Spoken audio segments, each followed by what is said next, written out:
Hello, happy Halloween, and welcome back to Bloodline, the Taxonomy of Fear, where we break down what, if anything, makes a movie scary. I'm Jordan Crucchiola. And I'm Jay Dared, and today we'll be looking at the movie Chained, which stars Vincent D'Onofrio as Bob, the cab-driving serial killer who abducts a woman and her son, promptly kills the woman, chains the son down in his house, and raises him as his protege, nicknames him Rabbit. Yes, and this movie directed by Jennifer Lynch of, yes, that Lynch fame, David Lynch's daughter, and true to form, what you would expect, she delivers a positively Lynchian, creepy experience in this serial killer profile movie. So what defines a serial killer profile? Yes. Number one, obviously, it's all about the killer, less about the victims. Unlike Halloween or slasher films where you follow the victims along, here you're with the killer all the time. You watch them make breakfast, you watch them maybe sharpen some knives, and it's also kind of humanizing to the point where it's uncomfortable. Monster does a very good job of making you feel a little bit sympathetic for Charlize Theron's character. Yes, and with that movie, you got to stick with her the whole time, and you really got to see everything she was going through. And with this movie, what I got to see of Vincent D'Onofrio and Bob was great, but there was a lot of behind closed doors action as far as the victimization goes, the killings. I would have liked to have gone behind those doors, and in addition to the humanizing elements of his life, I would have liked to have seen the vilifying elements of life in a bit more detail. To be clear, I did not want to go behind those closed doors. Yes. You're a little bit darker than I am. I just wanted a few more scares, yes. Number two. Number two, an intense but varied performance by the lead character is just so important. Like you said, Oscar-winning turn by Charlize Theron in Monster. Vincent D'Onofrio really turns in a great performance here. He's great.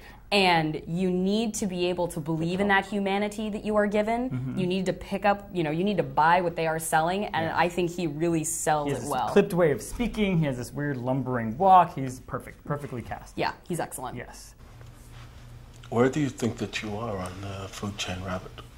Number three, a convincing backstory. Serial killer profiles need to have a convincing enough, traumatic enough backstory to justify the character becoming a serial killer. Yes. Because we as audience members need to be a little bit Anne Frank and believe that despite everything, people are still good at heart, because it's a little too unsettling to believe otherwise. Yes. And I feel like the backstory in this was pretty damn heinous. And while heinous, I do agree. I think there were some incongruities between the domestic violence that spurred the creation of Bob as we come to know him in the movie, and the way he plays out this past pain throughout the course of the film. I didn't quite think it synced up. I was okay with that because it's a female director, and I was okay with her pushing the misogyny. So that was okay. And I liked the backstory because I felt it not only informed the character, it really tied in the ending and to me, recast the whole movie. Yeah, the information that you receive, it does put the whole movie, like you said, in a new light, and I think it does succeed there. Even if I think the presentation of that information is a little bit askew. It did feel like a little bit of a different movie at the end. And now it's time for what we learned this week, some horror movie survival lessons. Jay? Number one, brush up on your human anatomy. Knowing where the basic organs are might help save your life. To know where maybe the pancreas, where the heart is, might save your life. Stick it right there in the middle. Number two, be aware of your possible escape routes. And like they tell you on the airplane, some of your exits may be behind you. Keep those eyes open. If you really want to get out, be aware. Number three, if someone has chained you down, whether that's literally or metaphorically, take a good look at those shackles. They might not be as secure as you think, and you could be able to get out faster than you thought. Yes. Number four, if there are two killers, there's always a weak one. Zero in on that one. He's your way out. He or she is your way out. You might be able to manipulate them or maybe even seduce them if you're that kind of person. Yeah, use the tools you got in your tool belt. That's right. And number five, do not fall victim to Stockholm Syndrome. Remember who you are, who you care about, your name, who you love, before someone absconded with your life. What's your name? Rabbit. Hours of sleep lost after watching Chained. Yes. Jordan. I didn't really lose any. I liked it a lot, but it was a character drama. It was an intense slasher movie. I couldn't really focus enough on one thing to be kept up by it. Oh, wow. I lost 2 hours, mostly because I was really troubled by not what you think is going to be troubling in the movie, but the paternal, almost tender moments between Bob and Rabbit, like when he gives him the candy bar or he buys him a chair to watch TV together. I felt like, ooh, that's really kind of sweet, but oh no, I shouldn't feel like I felt manipulated and kind of abused by that. Maybe I was giving into some Stockholm Syndrome myself.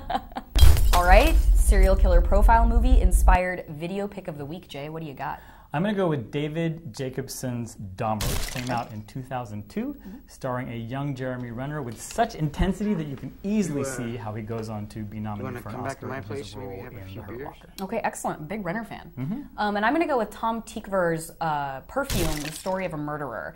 A sort of understated, very artsy horror film that came out in 2006. Alan Rickman, Dustin Hoffman, and Tom Tykwer is actually a director in the upcoming Cloud Atlas as well with the Wachowskis. So visionary sort of guy implementing some interesting elements to the dark obsessions of a perfumer turned serial killer. All right, that's it for this week's episode of Bloodline. We'll be back in a couple weeks with something different. Yes. We don't know yet, but we don't know what that is yet, but it'll be different. Yeah, we'll just promise big things and hopefully not fall short of that. So, an email if you have any questions, comments, concerns at bloodline@wired.com. Let us know what you think of our cat. Yes. Or our drunk uncle. Yes. Big fans. And as we like to say here at Bloodline, remember, it's just a movie. Come on.